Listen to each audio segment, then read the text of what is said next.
Les gens de chez Honda nous ont invités ici sur l'île de Vancouver afin de faire l'essai du tout nouveau CR-V 2017. Il s'agit de la 5e génération de CR-V. Alors, on assiste plus qu'à une simple mise à jour. En fait, le CR-V 2017 est complètement nouveau. Il est redessiné de A à Z en commençant par une nouvelle plateforme. Donc, on a dessiné une toute nouvelle plateforme pour le CR-V qui est, comme à chaque nouvelle plateforme, beaucoup plus rigide, qui utilise davantage d'acier à haute intensité d'ailleurs. Alors, ça fait en sorte que le CR-V est très bien né sur cette nouvelle plateforme. On a aussi changé plusieurs choses au niveau de la structure et de la sécurité. On a aussi remodifié les suspensions. On a profité du fait d'avoir une nouvelle génération pour changer toutes les suspensions, mais on assiste quand même à une suspension de type McPherson à l'avant et une suspension multibras à l'arrière. Le gros changement, c'est qu'on a changé les coussinets, donc on a maintenant des coussinets hydrauliques qui absorbent davantage les vibrations et c'est un des objectifs d'ailleurs du tout nouveau CR-V 2017. On sait qu'il est dans le segment des véhicules utilitaires sport compacts extrêmement compétitifs. Alors du côté de chez Honda, on a voulu améliorer plusieurs points en commençant par le style, la dynamique de conduite aussi qu'on voulait améliorer et certaines autres choses. Si on regarde justement ce fameux style qu'on voulait avoir un peu plus dynamique, bien on voit qu'on a refait le visage complètement du CR-V. On le reconnaît, le CR-V, mais on le change quand même passablement, à commencer par la nouvelle calandre, les nouveaux phares également qui incluent les LED et on veut avoir des phares justement avec des LED signature. Et ce qu'on remarque, et vous allez le voir partout sur la carrosserie, c'est le travail qu'on a fait au niveau du design et les angles qu'on a voulu donner. Ce n'est plus une carrosserie qui est très plate comme auparavant. C'est une carrosserie qui est beaucoup plus dynamique et pour ça, bien, on doit mettre des angles un peu partout. Et regardez dans le pare-choc, ça part du haut jusqu'au bas. Alors, je trouve ça vraiment très réussi. Si on se déplace sur le côté, bien encore une fois, il faut toujours garder qu'on veut être plus dynamique du côté de chez Honda et ça paraît. On regarde d'abord les bas de caisse plastiques qui rehaussent également cet aspect et aussi les contours d'ailes. Et ces contours d'ailes-là font en sorte que la roue et l'ouverture semblent plus grandes, ça semble plus dynamique et ça se poursuit tout au long de la carrosserie. On n'a qu'à regarder évidemment les modèles plus haut de gamme comme nous avons ici, renferment du chrome dans le bas, mais on voit que c'est très dynamique et qu'il y a des angles un peu partout et surtout la carrosserie qui est très sculptée. Et si on se reporte jusque vers l'arrière, on voit que, encore une fois, c'est très sculpté sur l'aile en arrière et les feux arrière qui sont évidemment les feux signature du CR-V, donc qui se poursuivent pratiquement jusqu'au toit, qui sont un peu plus modernes, par contre plus dynamiques, bien ils ressortent carrément de la carrosserie. Alors c'est vraiment un très beau design. On a changé quelques aspects aussi au niveau de la dimension du véhicule. Ça reste sensiblement les mêmes, mais il est plus long de 15 mm seulement. Il est plus haut de 15 mm aussi, mais l'empattement qu'on a voulu repousser au coin du véhicule est 40 mm plus grand, donc ça améliore un peu le comportement routier. Mais somme toute, on a fait un beau travail côté carrosserie pour le rendre beaucoup plus dynamique.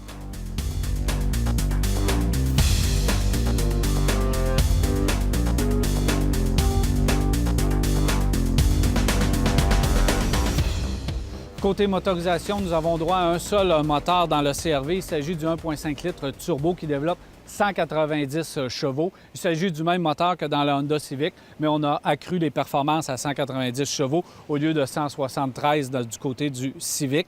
Il est toujours accouplé à la transmission CVT qui travaille très bien, cette transmission, et qui est compacte et qui permet de l'économie de carburant. Et aussi, donc, on peut l'avoir avec la traction intégrale qui a été retravaillée, notamment le système de gestion de la traction intégrale et aussi les composantes mécaniques sont un petit peu plus petites, donc on sauve du poids de ce côté et plus performante, donc ça réagit plus rapidement. Donc c'est une bonne nouvelle, surtout pour nous au Québec. C'est un moteur qui délivre de très belles performances. Il ne faut pas s'attendre quand même à un véhicule de compétition et avoir des performances à tout casser, mais c'est très honnête avec ce petit moteur. Et d'ailleurs, l'avantage majeur, ce ne sont pas les performances, mais surtout l'économie de carburant, puisque vous allez jouer entre du 8,4 litres à du 7,2, donc c'est dans les meilleurs de la catégorie avec le Nissan Rogue.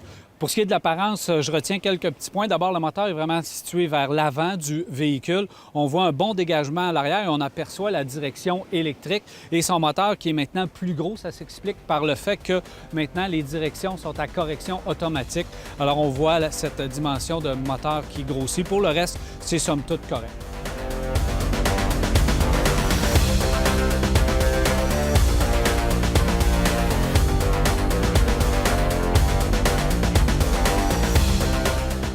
L'intérieur du CR-V est complètement repensé de A à Z.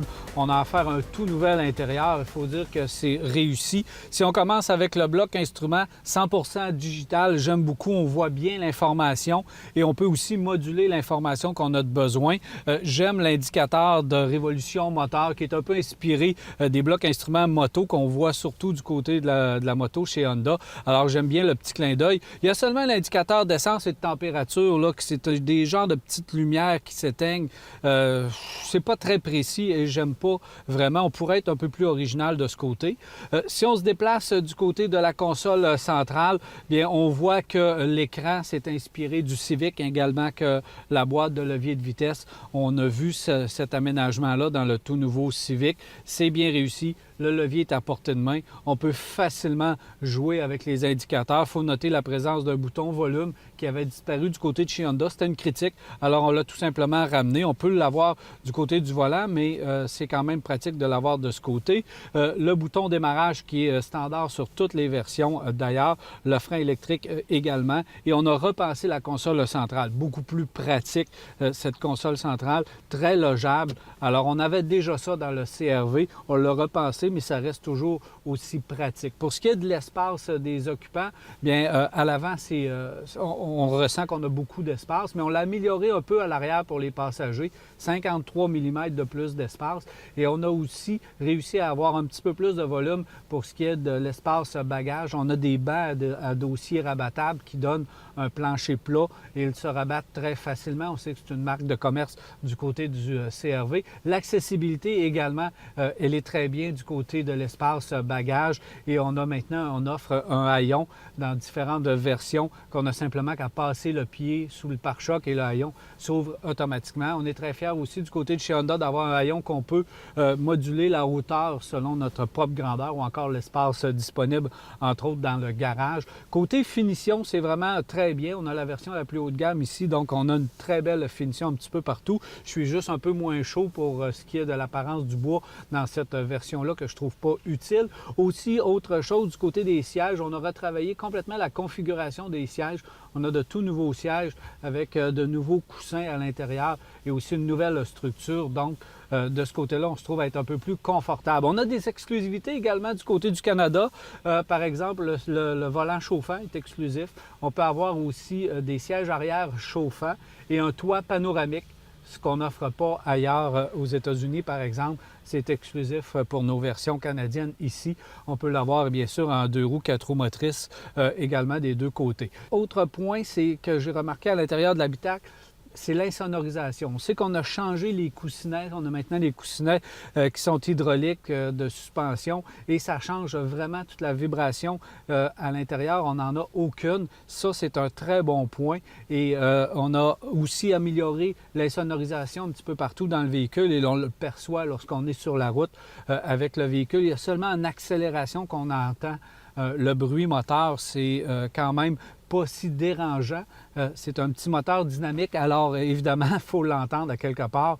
Donc ça, c'est très bien, c'est amélioré aussi de ce côté-là. On a l'impression d'être dans un véhicule plus haut de gamme avec ce niveau d'insonorisation et l'absence de vibration à l'intérieur du véhicule. Pour ce qui est de la technologie, bien, je ne vous les nommerai pas, mais les nouvelles technologies sont disponibles à bord de ce véhicule. L'avertisseur de changement de voie, la correction de changement de voie, également le régulateur de vitesse adaptatif et autres, dépendamment de la version que vous allez pouvoir prendre. Vous allez avoir toute la nouvelle technologie, le fameux Honda Sensing également. Alors, pour ce qui est de l'intérieur, c'est très complet dans le nouveau CR-V.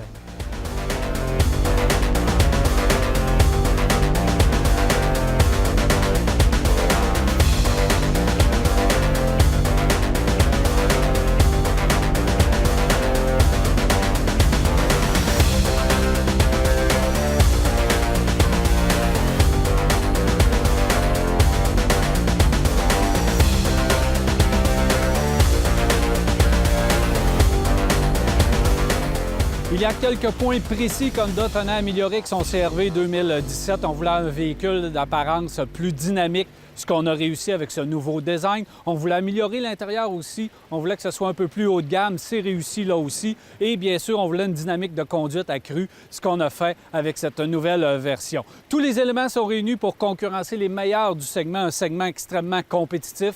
Et les meilleurs sont le CR-V qui se bat avec l'Escape, le RAV4 et le Mazda CX-5. Il est toujours disponible dans les mêmes versions qu'auparavant. On parle du EX, EXL et aussi de la version Touring. Il va falloir débourser 29 000 $ pour la version traction intégrale jusqu'à un prix de 38 000 $ plus les options pour la version la plus équipée, la version Touring que nous avons avec nous présentement. Belle réussite pour cette 5e génération de Honda CR-V 2017.